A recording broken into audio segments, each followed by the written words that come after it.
Greetings, my sports to the bone people. Welcome back to the channel. Thank you all for tuning in.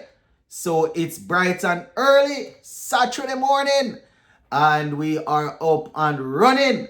Yes, West Indies and England will be going at it again later on today. I mean, we haven't won any of the T20 games just yet.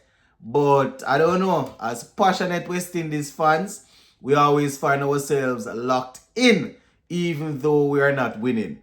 So there's an update that CWI put out yesterday, as it relates to Matthew Ford and Obed McCoy. So I will touch on that.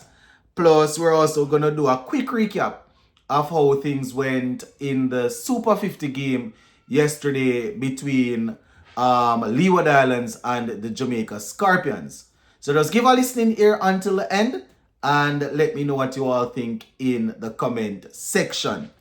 Alright, so let us kick things off with this release that was sent out yesterday. I am assuming most people probably would have heard by now, but I'm still going to go over it real quick. So on the CWI website, it says CWI announces squad changes due to injury. So it says Obed McCoy to replace Matthew Ford for the remainder of the T20 series. It says left arm seamer Obed McCoy has been added to the 15-man squad for the West Indies senior men's T20 international squad as replacement for all-rounder Matthew Ford, who, sustained an injury. So it says Ford named player of the series in the one-day international leg of the tour, where the West Indies secured a series win, sustained a left thigh injury during training on Wednesday. Right, so it was a left thigh injury that he sustained. Right, they said Darren Sammy at the Darren Sammy Cricket Ground. They said the 22-year-old Ford will continue to be monitored by the medical team as he works toward a full recovery. They say as a result, McCoy, who was initially unavailable due to an injury sustained during the Caribbean Premier League, has now been cleared to return to play. Right? So Obed McCoy has been cleared and will be a part of the squad, and is now a part of the squad. Right? So just to remind you of the full squad now, it's Rahman Powell, Raston Chase, Sherman Etmaya, Terence Hines, Shea Hope, Akil Hussein, Alzari Joseph, Brandon King, Evan Lewis, Obed McCoy, Goody Kishmoti, Nicholas Puran, Sheffield Rutherford, Romari Shepherd, and Shamar Springer. So that is a 15-man squad that we will have to pick from for the remaining two games. Talking about pick from, later on today before the game starts, I will definitely go ahead and give you my playing 11 for the game. But I just want to go through these couple of things in this video. So yesterday we had a Super 50 game, and the Leeward Islands Hurricanes, they were defeated by the Jamaica Scorpions. They actually lost the game by 82 runs via the DLS method. Right? So the Jamaica Scorpions, they batted first in that game, and they were able to score 264 for 9 of 43 overs. Yes, 264 for 9 of 43. Couple of guys that would have played at the highest level were able to get runs. Jermaine Blackwood, he made 54 from 69. John Campbell got 42 from 38. And we also saw Odin Smith getting some runs. He made 52 from 33. Right, so those were the main contributors there with the bat for the Jamaica Scorpions. Now, bowling for the Leeward Islands Hurricanes, the wicket takers, we saw Jeremiah Louis getting 2 for 30. Hayden Walsh Jr. 3 for 33. While Kofi James and O'Shane Thomas, they also were amongst the wickets, getting 1 each. So that is how that part of the game went.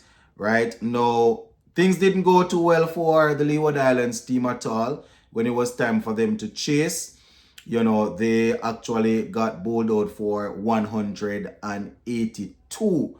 So let me just go through it real quick.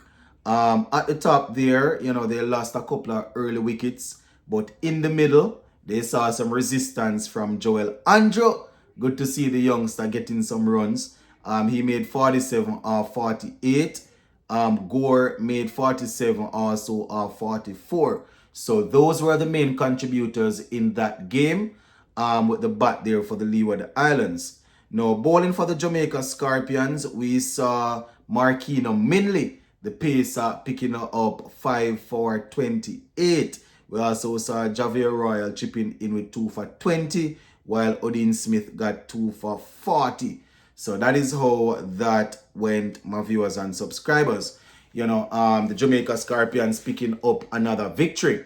We just want to say, all I can say to my people, it's good to see these games. It's good that these games are being played and all, but I personally am really looking to see what the younger players can bring forth, I'm not saying that the senior players shouldn't be looked at, but quite a few of them, we have seen them at the international level for a while, and then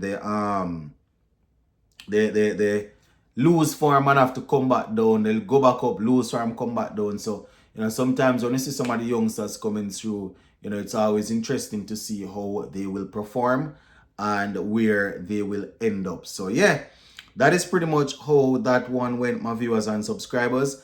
I am hoping that we will continue to see guys getting centuries. We have had a couple of centuries so far.